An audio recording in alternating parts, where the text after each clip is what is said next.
갈라디아서 1장 20절에서 24절. 보라, 내가 너희에게 쓰는 것은 하나님 앞에서 거짓말이 아니로다. 그 후에 내가 수리아와 길리기아 지방에 이르렀으나 그리스도 안에 있는 유대의 교회들이 나를 얼굴로는 알지 못하고, 다만 우리를 박해하던 자가 전에 멸하려던 그 믿음을 지금 전한다 함을 듣고 나로 말미암아 하나님께 영광을 돌리니라.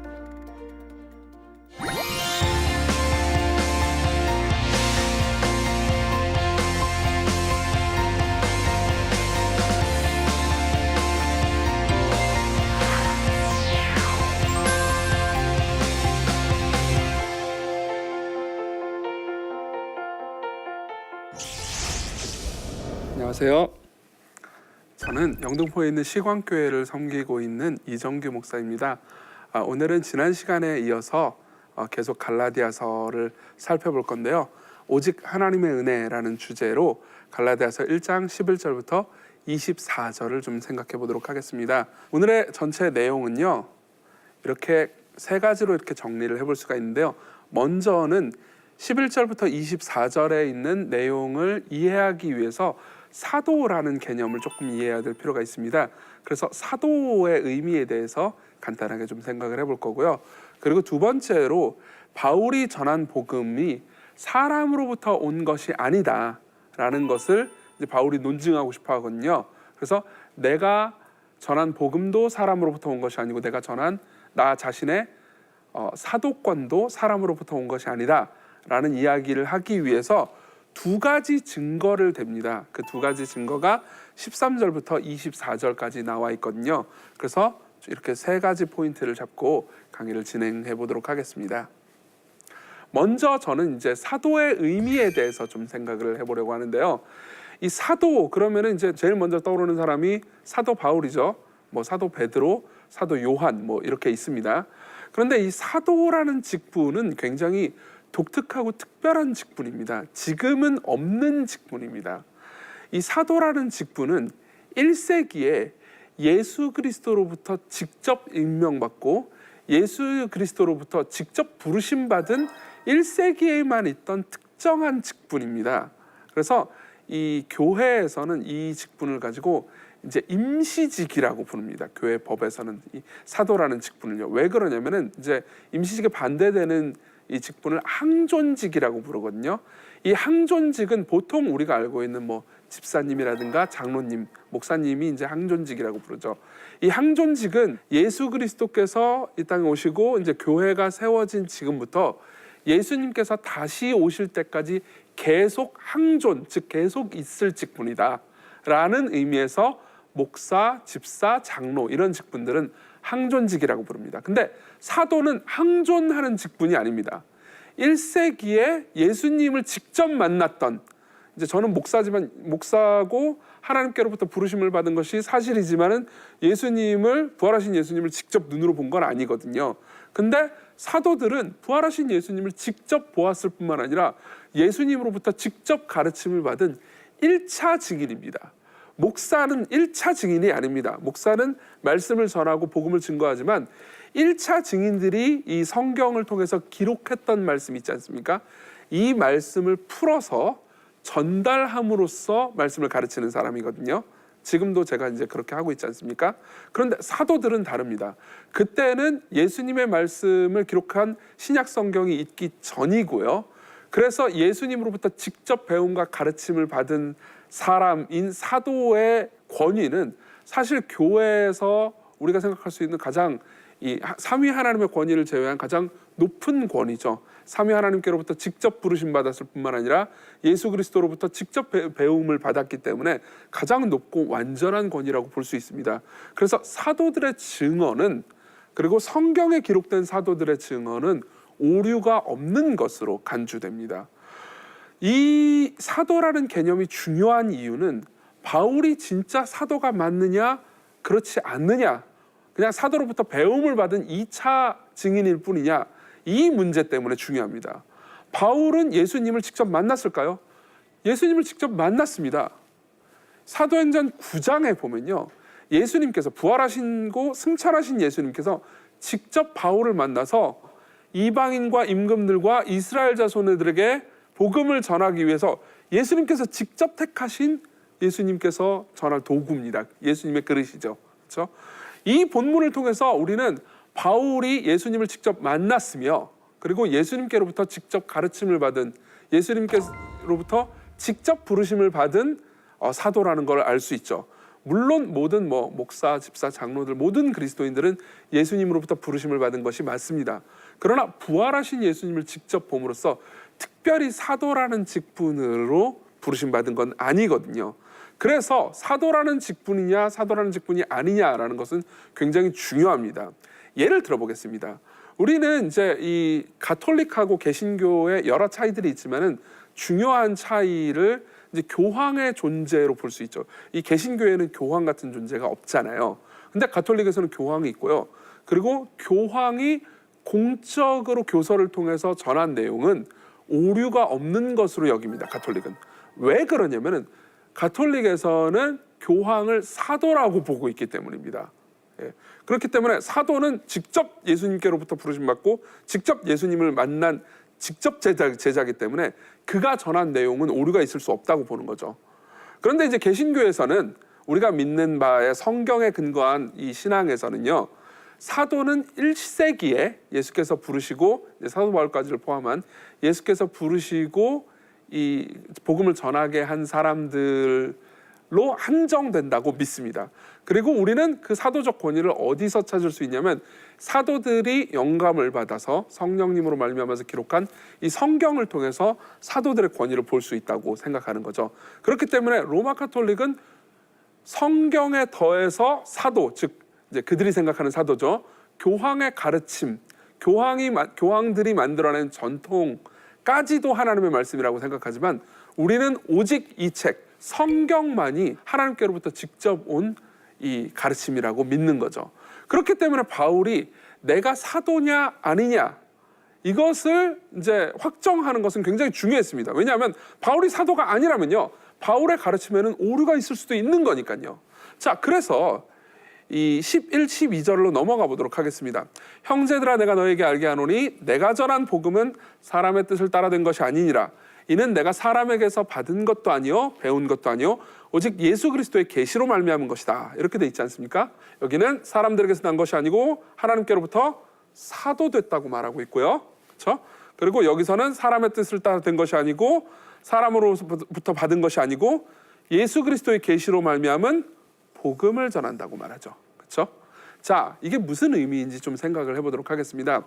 이 사도 바울도 자기가 사도라고 대접받고 싶어서 뭐라고 될까요? 그거 별로 중요하지 않고 내용이 중요한 건데 이렇게 사도권을 방어하는 거 아닌가, 이렇게 오해하실 수도 있습니다.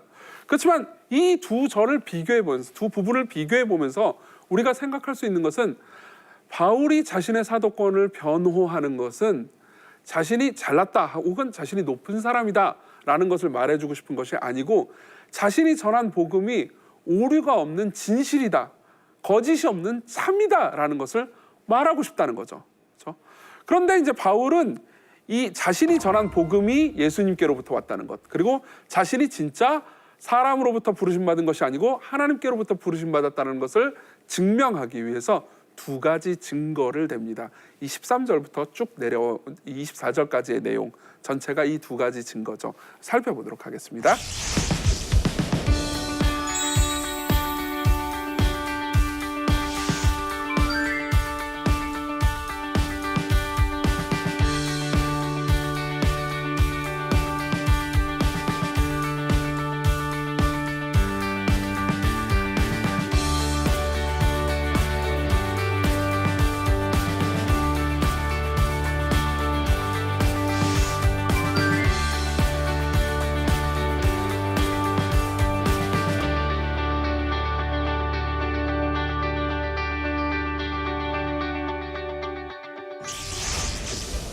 자, 이제 13절부터 24절을 통해서 바울이 전한 복음, 그리고 바울 자신의 사도권이 하나님께로부터 왔다고 주장하는 두 가지 증거를 보도록 하겠습니다. 먼저 이제 바울의 첫 번째 주장이라고 볼 수 있죠. 13절부터 15절을 통해서 바울은 내가 부르심 받은 부르심, 그리고 내가 한 회심이 내 결정이 아니고 하나님께로부터 받은 것이다 라는 것을 입증하려고 합니다. 자, 13절부터 보면요, 내가 이전에 유대교에 있을 때 행한 일을 너희가 들었거니와 하나님의 교회를 심히 박해하여 멸하고 라고 말하고 있어요. 여기서 이제 유대교라는 말은 무슨 의미냐면은, 사실 이때는 유대교와, 지금은 이제 유대교가 명료하게 구분되죠.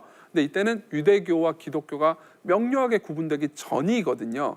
근데 여기서 말하는 유대교는 예수님을 하나님의 아들, 우리의 구원자, 그리고 사람이신 동시에 하나님이라고 믿지 않는, 그리고 구약 성경에 나오는 모든 어떤 그 예식들을 엄격하게 준수해야 한다고 믿는 종교 체계를 가리킵니다. 그러니까 바울이 회심하기 이전에 가지고 있었던 종교 체계죠. 이 유대교에 있을 때 바울이 뭘 했느냐? 유대교에 있을 때 바울은 예수님에 대해서, 그리고 예수님을 따르는 제자들에 대해서 호의적이지 않았습니다. 실제로 사도행전을 보면요, 사도행전 7장에 스데반의 죽음, 스데반의 순교가 나오거든요. 근데 스데반이 돌에 맞아 죽은 이후에 바울이 뭐라고 말하냐면, 그가 죽임당함을 마땅히 여기더라 라고 말합니다. 그가 죽임당함을 마땅히 여기더라. 그러니까는 교회를 핍박하던 사람이었다는 거죠. 계속 보면은 8장 3절에 보면 사울은 교회를 잔멸할새 각 집에 들어가 남녀를 끌어다가 옥에 넘겼다라고까지 말하고 있습니다. 바울은 원래 기독교에 대해서, 그리고 예수님을 따르는 교회에 대해서 그냥 중립적으로 생각하고 있던 사람도 아니었습니다. 심히 적대시하고 박해하던 사람이었죠. 근데 이렇게 변했다. 이게 내 결정일 수 있겠느냐? 내가 무슨 사도가 되기 위해서 준비했던 적도 없고, 내가 사도라는 직분을 원했던 적도 없다. 그런데 어느 날 갑자기 예수 그리스도께서 나타나셔서 나를 변화시키시고 나로 하여금 예수님을 믿게 하셨을 뿐만 아니라 나로 하여금 하나님의 교회를 섬기게 만드셨다. 이건 내 결정이 아니다. 따라서 내가 사도가 된 것도 내가 계획한 것이 아니고 하나님께서 부르신 것일 수밖에 없다라고 첫 번째 증거를 대는 거죠. 그리고 두 번째로 넘어가도록 하겠습니다. 두 번째는 이겁니다. 나는 다른 사도들에게 배우지 않았다. 이게 두 번째 증거입니다. 자, 이게 무슨 말인지 좀 설명을 해드리겠습니다. 지난 시간에도 말씀드렸지만은 거짓 교사들은 바울이 사도가 아니며 여러 사도들, 예를 들면은 야고보라든가 베드로 같은 사도들 있지 않습니까? 그 사도들로부터 뭐 이것저것 좀 주워들었다, 혹은 뭐 이것저것 좀 들었을 뿐이지 그가 진짜로 복음을 제대로 알고 예수 그리스도의 복음을 바르게 전할 수 있는 사람은 아니다 라고 이야기를 했던 거죠. 근데 바울은 이제 이후에 나오는 16절부터 24절까지의 내용을 통해서 자신의 일대기, 즉 자신이 회심하고 나서 향후 14년간 어떤 일이 있었는지에 대해서 이야기를 해줍니다. 그걸 이제 나타내면 이렇게 타임라인으로 구성을 할 수 있는데요. 이제 사도행전 9장에 보면 알 수 있겠지만은 바울은 다메섹에서 예수님을 만나고 회심을 합니다. 바울은 회심함과 동시에 예수님으로부터 사도로 부르심을 받아서 이방인들과 그리고 유대인들에게 모두 복음을 전하는 사도로 임명을 받죠. 그리고 나서 사도들에게 그동안 이제 예수님께서 무엇을 가르치셨다라고 뭘 배운 게 아닙니다. 이 성경을 보면요, 계속 제가 읽어드리겠습니다. 그의 아들 이방에 전하기 위하여 그를 내 속에 나타내시기를 기뻐하셨을 때 내가 곧 혈육과 의논하지 않고 나보다 먼저 사도된 자를 만나려고 예루살렘으로 가지 아니하고 아라비아로 갔다고 말합니다. 무슨 말이냐면은 회심을 하고 내가 이제 신학 공부를 좀 해야 되겠어 하고 하는 마음을 가지고 사도들에게 간 게 아니고요, 하나님께서 바로 아라비아로 보내십니다. 이 시기에 대해서 많은 학자들은 바울이 3년 동안 아라비아에서 이제 자신이 읽은 구약 성경 있지 않습니까? 구약 성경의 의미를 예수 그리스도에 비추어서 생각하고 이해하게 됐고, 그리고 예수님으로부터 복음의 의미를 직접 배웠다라고 이제 추정을 하죠. 근데 어쨌든 사도를 만난 건 아닙니다. 사도들을 만나지 않고 바로 아라비아로 향했다가요, 그 다음 다메섹으로 돌아와서 복음을 전합니다. 이제 사도행전에 보면 그 장면이 나옵니다. 그리고 나서 예루살렘으로 또 갑니다. 제가 읽어드릴게요. 그 후 3년 만에 내가 게바를 방문하려고 예루살렘으로 올라가서 그와 함께 15일을 머무는 동안 주의 형제 야고보 외에 다른 사도들을 보지 못하였노라 라고 말합니다. 무슨 말이냐면은 다메섹으로 돌아와서 복음을 전한 다음에 그 다음 예루살렘으로 가서 볼 일이 있어서 15일간을 보냅니다. 그리고 이때 이제 베드로하고 야고보를 만나죠. 그렇죠? 그러면은 보십시오. 여기서부터 여기까지 오는 동안 바울은 사도들을 만난 시간이 그저 15일 뿐입니다. 사도들로부터 무슨 뭐 가르침을 받거나 뭐 사도들과 더불어서 뭐 교리를 깊이 토론하거나 할 시간 같은 것들은 없었다는 거죠. 그리고 북쪽의 수리아와 길리기아 지방으로 가서 또 복음을 전하고요. 그리고 14년 후에 예루살렘에서 다시 사도들을 만납니다. 그리고 이제 이 갈라디아서를 쓴 시점은 이 시점부터 이제 얼마 안 된 시점이죠. 그렇죠? 그러면은 바울은 이렇게 얘기하고 있는 셈입니다. 너희들은 내가 사도들을 만나가지고 뭐 어떤 복음의 내용들을 좀 이렇게 주워 들었다고 생각하는 모양인데 난 그렇지 않다. 예수님께로부터 내가 직접 배웠다. 예수님께서 직접 나를 부르시고 나에게 하나님의 말씀을 전하도록 사명을 주셨다. 실제로 내가 사도들로부터 배웠으면 사도들과 함께한 시간이 내 인생에서 좀 확보되어 있었어야 했던 것 아니냐. 근데 여기까지 중에 15일밖에 없었다. 그리고 그때도 2장 9절을 보면 기둥같이 여기는 야고보와 게바는 이제 베드로를 가리킵니다.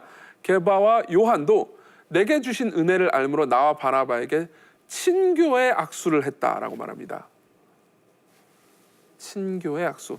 이 친교의 악수는 앞으로 사이좋게 잘 지내봅시다 하면서 악수를 했다라는 의미가 아니고 베드로와 그리고 요한과 야고보가 우리가 믿는 것 그리고 우리가 전하는 예수님에 관한 이야기가 바울 당신이 전하는 예수님에 관한 이야기, 바울 당신이 전하는 복음에 관한 이야기와 같다. 우리는 그리스도 안에서 하나다라는 것을 인정했다는 거죠. 그래서 그들이 우리는 이방인에게로, 우리는 이제 바울과 그 동역자들을 가리킵니다.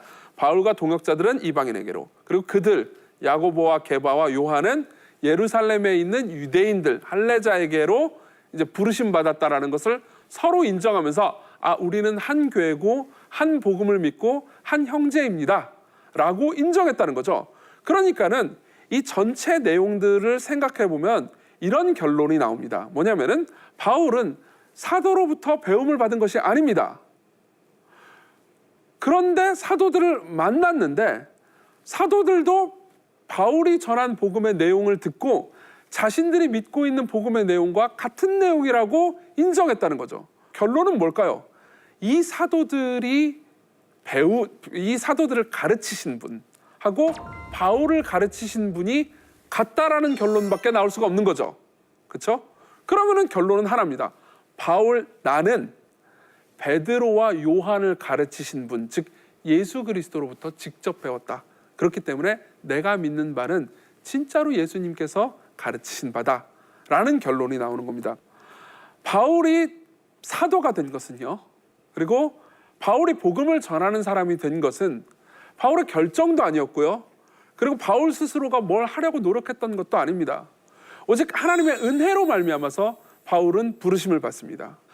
어떤 사람들은 이렇게 이야기합니다. 우리가 어떻게 하나님께 쓰임받을 수 있는지, 혹은 우리가 어떻게 하나님의 은혜를 받을 수 있는지에 대해서 우리가 먼저 준비되어야 하고, 우리가 하나님의 은혜를 받기 위해서, 혹은 우리가 하나님의 쓰임을 받기 위해서 우리가 무엇을 해야 하나님께서 그 보답으로 뭐 부르심을 주시거나 혹은 우리에게 은혜를 주시거나 이렇게 한다고 생각합니다. 그렇지만 만일 이게 맞다고 생각해 보십시오. 그러면은 우리가 그리스도 안에서 이룬 일들, 혹은 우리가 그리스도 안에서 교회를 섬긴 모든 일들이 사실 하나님께만 영광을 돌리는 것이 아니고 우리 자신의 노력 혹은 우리 자신의 어떠함에도 영광을 돌리는 일이 아니겠습니까? 그런데 바울은 뭐라고 말합니까? 갈라디아서 6장 14절에 보면 그러나 내게는 우리 주 예수 그리스도의 십자가 외에 결코 자랑할 것이 없다고 말합니다. 무슨 말입니까? 바울이 받은 부르심, 그리고 바울의 회심, 바울이 한 일 전체에서 바울은 여러 가지 일들을 했지만 바울이 자랑할 건 없다는 거죠. 그리고 또 고린도전서 15장 10절을 보십시오. 그러나 내가 나의 나 된 것은 하나님의 은혜로 된 것이니 내게 주신 그 은혜가 헛되지 아니하여. 그 다음 뭐라고 말하고 있냐면 내가 모든 사도보다 더 많이 수고하였으나, 그렇죠, 바울은 다른 사도들보다 훨씬 더 많은 수고를 했습니다. 선교 여행도 훨씬 더 많이 했고요. 그리고 정말 많은 일들, 많은 열매들을 맺었습니다. 그런 의미에서 다른 사도보다 더 많이 수고한 것이 사실이죠. 그렇지만 뭐라고 말합니까? 내가 한 것이 아니요 오직 나와 함께 하신 하나님의 은혜로라 라고 말합니다. 바울이 실제로 많은 것을 수고했고, 그리고 실제로 사도로 쓰임받기 위해서 많은 것이 이미 준비되어 있던 것도 사실입니다. 예를 들면 바울은 헬라어에 능통했고요, 그 덕분에 헬라 문화권 지역을 돌아다니면서 복음을 전하는데 아주 유익했죠. 그런데 우리는 여기에 대해서 이렇게 생각하기 쉽습니다. 그러니까 바울이 그렇게 준비되었으니까는 하나님이 부르신 거구나. 바울이 그렇게 똑똑한 사람이니까는 하나님께서 쓰셨구나. 이렇게 쉽게 생각하기 쉽습니다. 그러나 바울의 생각은 다릅니다. 바울은 자신이 더 많이 수고했지만 자신으로부터가 아니고 나와 함께 하신 하나님의 은혜다. 바울과 함께 하신 하나님의 은혜다 라고 말합니다. 우리는 은혜로 부르심을 받은 것이지 우리의 노력으로 부르심 받은 것이 아닙니다. 그래서 이 굉장히 재미있는 이야기가 있습니다. 이 해리 아이언사이드라는 그 미국의 아주 훌륭한 신학자고 복음 전도자가 있는데, 해리 아이언사이드라는 사람이 이 한 이야기입니다. 이제 자신이 다니는 교회에 어떤 나이든 아주 현명하고 경건한 그리스도인이 이제 이 간증을 하게 됐습니다. 내가 이런 일들을 했고, 그리고 교회에서 이렇게 섬기고, 그리고 그로 말미암아서 어떤 열매들을 맺었지만 이 모든 것이 내가 아닙니다. 하나님께서 내게 은혜 주셨기 때문입니다. 그분께만 영광을 돌립니다. 이런 내용의 간증이었습니다. 간증이 끝나고 나서 어떤 젊은 좀 율법주의적인 생각을 가진 그리스도인이 와서 따져 물었습니다. 뭐라고 말했냐면, 구원은 사실 일부는 우리 몫이고 일부는 하나님의 몫이 아닌가요? 선생님은 선생님의 역할에 대해서, 선생님이 뭘 했는지에 대해서 언급을 했었어야죠. 그래야 우리가 도전을 받을 거 아닙니까? 이렇게 따져 물었습니다. 그러니까는 거기에 대해서 사과합니다. 내 역할에 대해서도 말씀을 드렸어야 했는데요, 내 역할은 하나님의 말씀으로부터, 하나님의 명령으로부터 도망치는 일이었고, 하나님의 역할은 나를 붙잡으실 때까지 내 뒤를 쫓아오시는 일이었습니다 라고 말합니다. 바울의 일생도 마찬가지입니다. 바울의 일생은, 자, 적용할 점을 생각해 보도록 하겠습니다. 바울의 일생, 바울이 받은 부르심은 바울이 계획한 것도 아니고, 바울은 많은 노력을 했지만요, 바울이 노력한 것 때문도 아니었습니다. 바울은 원래 핍박자였고 포행자였고요, 그리고 하나님의 교회의 원수였습니다. 그런데 하나님께서는 괜찮은 바울을 부르신 것이 아니고 사악한 바울을 부르셨죠. 마찬가지로 우리가 받은 모든 부르심은 오직 은혜로 말미암은 것입니다. 따라서 우리가 예수님을 믿은 것에도 우리가 자랑할 게 없고요, 예수님을 믿은 이후에 우리의 모든 삶에도 우리가 자랑할 것은 아무것도 없습니다. 이게 바울의 일생, 즉 아주 간략하게 기록됐지만 11절부터 24절에 있는 바울의 일생을 통해서 알 수 있는 거죠. 그래야 24절에서 말한 것과 같이 이 바울의 회심, 바울의 부르심으로 말미암아서 사람들이 하나님께 영광을 돌릴 수 있지 않겠습니까? 그래서 이 부분이 가르쳐주는 첫 번째 교훈은요, 우리가 받은 부르심은 오직 은혜로 말미암은 것이라는 것을 확실히 하는 겁니다. 그리고 두 번째로, 우리가 읽는 성경은 바울 개인의 의견이 아니고 하나님의 말씀이라는 것을 기억해야 합니다. 바울은 이 본문, 자신의 그 부르심과 자신의 행적을 이야기하면서 자신이 사도가 된 것, 그리고 자신이 전한 복음이 바울 개인의 사견이 아니고 하나님께서 바울에게 직접 가르치신 내용이라는 것을 강조하고 있습니다. 그렇다면 우리가 성경을 읽을 때요, 갈라디아서는 바울이 기록했군, 그러니까 이건 바울의 생각이야 라고 생각하면서 읽으면 안 됩니다. 특별히 물론 갈라디아서 말고 다른 성경도 마찬가지인데요, 다른 모든 성경들은 1차적으로 사람이 기록한 거죠. 그렇지만 그 사람이 기록할 때 하나님께서 함께 하셔서, 성령 하나님께서 영감을 주셔서 이것을 기록하게 하셨고요, 여기 있는 내용들은 때로 우리가 볼 때 기분 나쁜 구절이 있다 하더라도, 혹은 때로 내가 지키기 싫은 구절이 있다 할지라도, 혹은 내 안에 죄를 통렬하게 지적하는 말씀이 있다 하더라도, 이 사람, 이 성경을 기록한 사람 개인의 사견으로 여겨서는 안 됩니다. 하나님께서 지금 나에게 말씀하고 계시는구나, 바울이 비록 말하지만 하나님께서 바울을 통해서 말씀하고 계시는구나 라고 믿어야 되죠. 마찬가지입니다. 설교자가 설교를 할 때도 같은 원리가 적용되죠. 설교자들은, 목사들은요, 그리고 여러분들이 예를 들면 소그룹 모임을 할 때 여러분들의 리더들도 마찬가지인데요, 그들은 사도가 아닙니다. 따라서 그들이 하는 말에는 오류가 있을 수 있습니다. 하지만 말씀을 전하는 사람들이 이 책에 있는 말씀을 바르게 전하고 있다면요, 그 사람은 지금 하나님의 말씀을 하고 있고요, 정확히 말하자면 하나님께서 지금 당신에게 말씀하고 계신 거죠. 이것을 분명히 붙잡는다면 우리는 하나님의 말씀을 다른 곳에서 찾을 필요가 없습니다. 이 책을 통해서, 그리고 이 책을 읽고 이해하려는 모든 교회 활동을 통해서, 그리고 또 이 나침반 바이블을 통해서 계속 여러분들은 하나님의 말씀을 들을 수 있는 거죠. 이걸로 오늘 2강 강의를 마치겠습니다. 다음번에는 우리의 자유를 위해 보존된 복음이라는 제목으로 2장 초반부를 강의하겠습니다. 오늘 함께해 주셔서 감사합니다.